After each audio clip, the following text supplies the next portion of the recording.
¿Se dan cuenta? Esta es una fibra muscular que tiene su profundidad y su anchura, digamos. Recordemos que la despolarización de la fibra muscular es superficial. La membrana es la que se despolariza prácticamente. Y el músculo cardíaco y el músculo esquelético en sí es macizo. El impulso eléctrico debe entrar en las profundidades de este músculo para que el retículo sarcoplásmico libere el calcio. Y la pregunta es cómo el potencial de acción puede ingresar aquí al interior o a la profundidad del músculo. Lo hace mediante los túbulos T. Si nosotros hacemos un zoom o nos acercamos a esta región, no sé, con un microscopio, ¿qué es lo que vamos a poder observar? Que la membrana sigue este trayecto, pero en algunas porciones tienen invaginaciones de este tipo, algunas más grandes que otras. Y esos son los túbulos T, invaginaciones que se dan en la membrana plasmática. Recuerden, esto es el líquido extracelular y esto es el líquido intracelular. Los túbulos T lo que permiten es que el líquido extracelular o el medio interno estén atravesando por todo el espesor de la fibra muscular. De este modo, recuerden que en el líquido extracelular hay 2,4 miliequivalentes por litro de calcio. Y aquí adentro hay 0,00001. Entonces, esa es la función de los túbulos T, permitir que el líquido extracelular esté atravesando por todo el espesor de la fibra muscular, para que cuando haya la canales que aquí no se ve nada, se llaman canales del receptor de rianodina.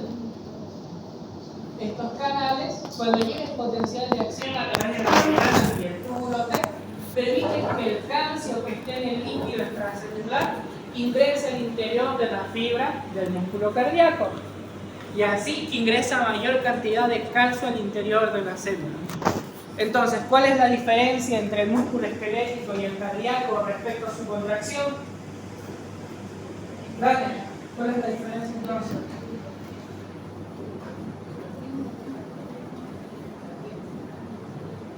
¿Ahí? ¿Cuál sería la diferencia respecto al calcio que necesita? Que el músculo cardíaco va a necesitar mayor cantidad de calcio. ¿Y de dónde lo va a obtener? De los túbulos T, de líquido extracelular específicamente. Ahora sí, podemos dar inicio a lo que es el ciclo cardíaco.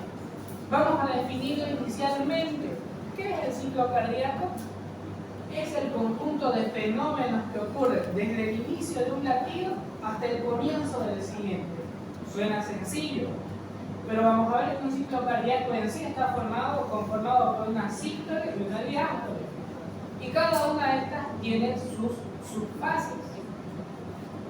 Y vamos a ver que la sístole, por ejemplo, una de las subfases de la sístole también tiene otras 3 subfases. O sea, los fenómenos que ocurren en el corazón de un latido al otro son variados y se tienen que entender a cabalidad. Por eso vamos a centrarnos mucho en este tema y por eso les dije en el grupo general, está prohibido faltar a las clases de cardíaco, porque luego en el eco no van a entender ni pepa. Antes de comenzar ciclo cardíaco en sí, que ya les dije qué es, vamos a mencionar brevemente o de manera superficial cuáles son las 4 propiedades cardíacas. Esto es importante que lo sepan, no está en el libro de Guyton, pero es fundamental que lo sepan. Son 5 en realidad, no son 4. Pero la quinta no es algo que se mencione mucho. Para la fisiología, con que sepan las 4 principales me sirve. La primera propiedad cardíaca es el cronotropismo, o también llamado automaticidad o automatismo. ¿A qué hace referencia esta propiedad? A que el músculo cardíaco tiene la propiedad de generar sus propios impulsos eléctricos. Eso es la propiedad cronotrópica, genera sus propios impulsos eléctricos. Y esto lo hace mediante un sistema especializado de excitación y conducciones. Ese es el cronotropismo. La segunda propiedad cardíaca, odromotropismo, o también llamada conductividad o conductibilidad, como lo quieran decir, hace referencia a la capacidad del músculo cardíaco de conducir sus propios impulsos. Y para que lo vayan memorizando, yo lo explico así. La propiedad cronotrópica nos dice que se genera un impulso eléctrico en el mismo corazón, ¿ves? La propiedad dromotrópica nos dice que este impulso se conduce, por eso se llama conductibilidad. La tercera propiedad cardíaca, valvotropismo o excitabilidad, es la tercera propiedad y nos indica que las células del músculo cardíaco tienen la capacidad de ¿qué? De excitarse una vez que les es transmitido un impulso eléctrico. Entonces se dan cuenta que es como que sigue un orden, porque decimos cronotropismo, se genera un impulso eléctrico. Dromotropismo, se conduce ese impulso eléctrico. Valvotropismo, las células se excitan una vez que les llegue el impulso, para llegar finalmente a la cuarta propiedad cardíaca, que es el inotropismo o contractilidad, no sé cuál es el término correcto. Hace referencia a que las células del músculo cardíaco tienen la capacidad de contraerse con fuerza después de excitarse o de despolarizarse. Y así es como todo tiene su orden, y así se lo van a memorizar mejor. Inotropismo o contractilidad hace referencia a la capacidad del músculo cardíaco de contraerse con fuerza después de excitarse o de despolarizarse. Y ese es el orden que se sigue. Y esto tiene su orden por algo. Cuando estén en farmacología les van a pedir esto en orden. No existe eso de decir que era el inotropismo, luego el valvo, luego el trono, luego el trono. Tiene que ser en orden, porque todo tiene que tener esta secuencia. No se puede conducir un impulso si no se ha generado antes, ¿sí o no? Por eso tiene este orden. Cronotropismo, se genera un impulso. Dromotropismo, se conduce. Valvotropismo, la célula se excita luego de que le llegue el impulso. Y la cuarta, que es el inotropismo, la célula se contrae luego de despolarizarse. Les voy a pasar esta diapositiva. Antes que la quinta propiedad cardíaca, gracias Roland, me estaba olvidando, es el lusitropismo, con S, así como lo escuchan, lusitropismo. Y es la propiedad cardíaca que nos indica que el músculo tiene la capacidad de relajarse. Por eso mismo les digo que no es muy conocida, porque la relajación muscular. Vamos a ver, chicos, que la diástole es importantísima. O lo van a ver en medicina interna, es hermoso. Uno dice lo más importante es que el corazón se contraiga bien, ¿no ves? Para que la sangre se eyecte. Pero si no hay una buena diástole, los ventrículos no se van a llenar de sangre. Y no les va a servir de nada tener una buena contracción cardíaca si no tienen un buen llenado cardíaco. Antes de continuar, recapitulemos. ¿Qué es flujo sanguíneo? Recién han dado patología, tienen que saber qué es flujo. Me sé sus nombres, no se van a salvar. Jacqueline.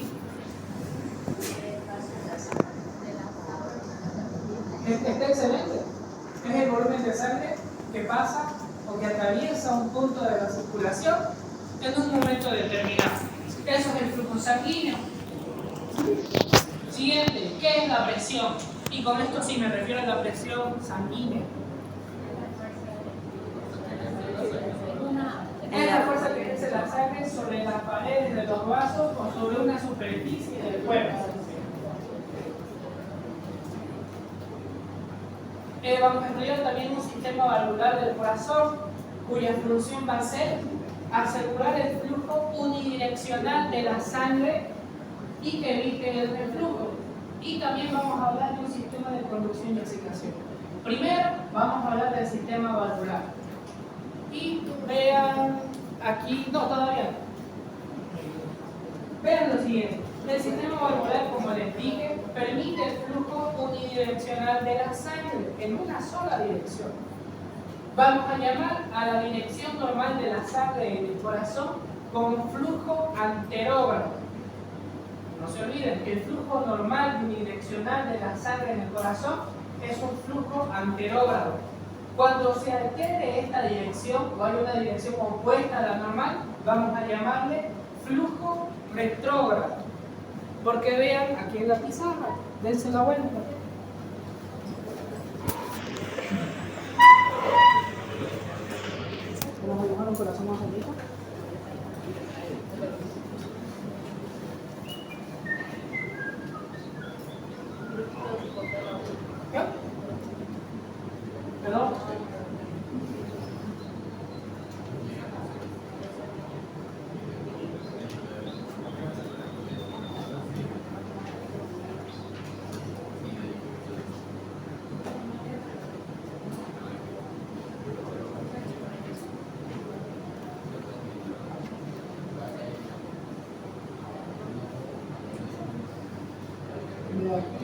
la aorta más o menos así, y de aquí atrás sale la arteria pulmonar, que ya se bifurca así.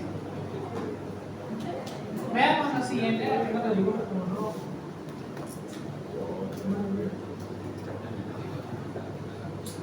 El flujo de sangre del corazón inicia en el atrio derecho mediante las capas superior e inferior que vacían su sangre con presión cero al atrio derecho.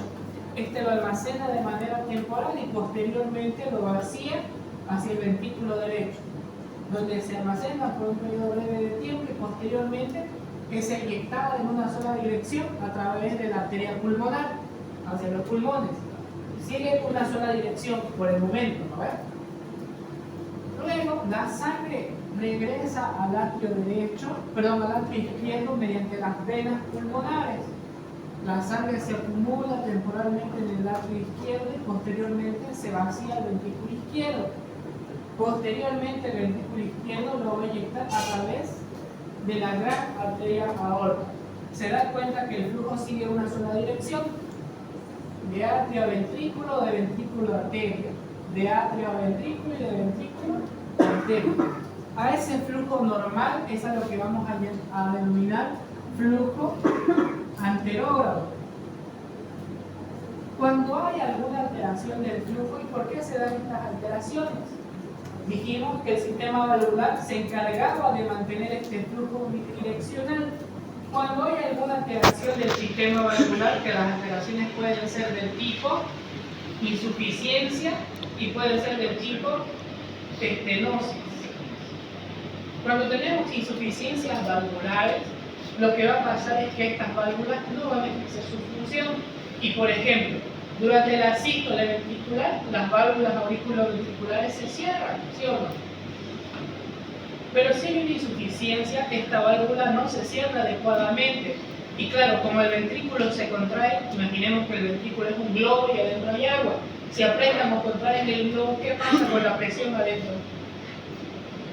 Va a aumentar. Por eso la sangre se eyecta hacia las arterias, porque es el único camino que tiene, porque esta válvula se supone que está cerrada. Cuando hay insuficiencia, no se cierra bien y la presión hace que la sangre vaya en este sentido. Y esta alteración del flujo es un flujo retrógrado. Y por eso mismo vamos a ver que nosotros tenemos dos tipos de válvulas en el corazón. ¿Cuáles son? Las válvulas auriculoventriculares o atrioventriculares y las válvulas semilunares o sigmoideas.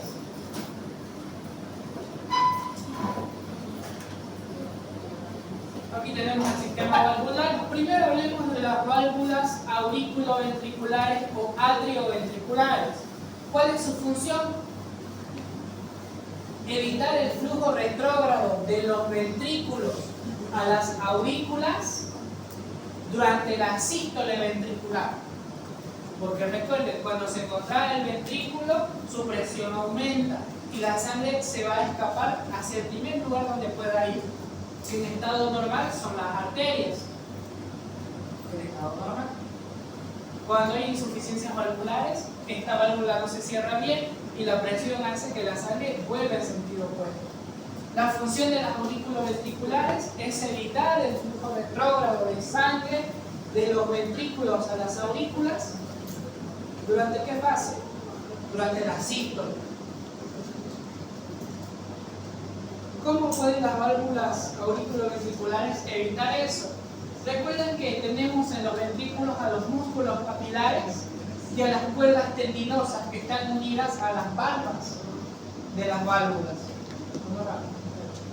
Estas cuerdas tendinosas, ¿qué es lo que impiden?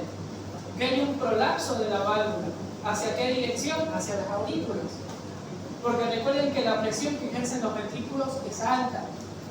Y si no hubiesen estas cuerdas tendinosas, la presión que se genera haría que estas válvulas se protruyan hacia arriba o se abran hacia arriba por la presión que hay. Por eso están estas cuerdas tendinosas. ¿Hay patologías de estas cuerdas? Sí. ¿Vamos a ir a hablar del síndrome de Takotsubo? ¿O el síndrome del corazón roto? Sobrecargas de estrés o sobrecargas emocionales provocan la ruptura de los músculos papilares Y con esto las cuerdas tendinosas se van al cuerpo y la sangre empieza a tener reflujo, insuficiencia y produce un evento cardíaco que se puede parecer al de un infarto, parecido. Ahora hablemos de las otras válvulas, sigmoideas o semilunares. Su función, evitar el flujo retrógrado de sangre desde las arterias hacia los ventrículos. ¿Durante qué fase del ciclo cardíaco? Diástole. ¿Me creen si les digo que el Guyton dice sístole?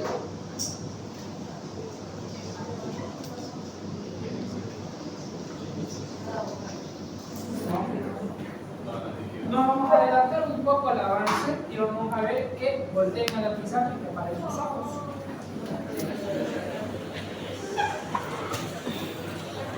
Vamos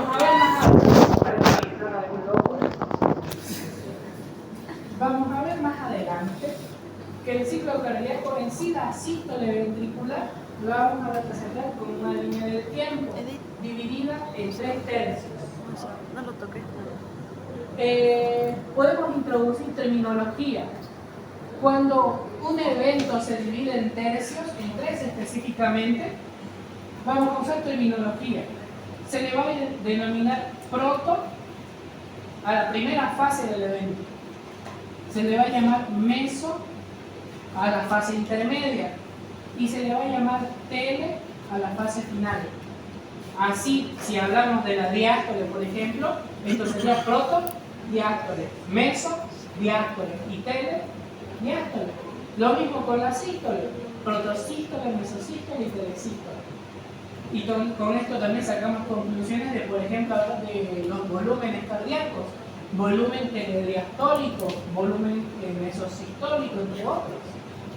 Ahora, les decía, la sístole ventricular en sí se divide en 3 tercios.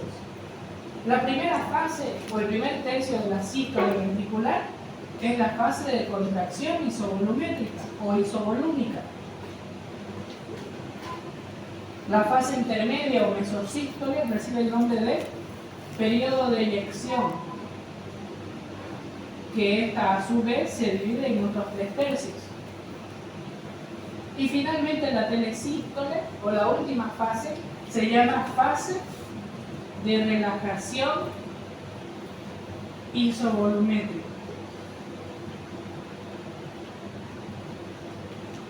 Es precisamente en esta fase del ciclo cardíaco en la que actúan las válvulas sigmoideas que ven en la diapositiva, porque en esta fase es en la que ya se empieza a relajar el músculo ventricular y es cuando la sangre de las arterias quiere volver con fuerza hacia los ventrículos, y aquí las válvulas lo van a evitar durante la relajación isovolumétrica que pertenece a la sístole ventricular.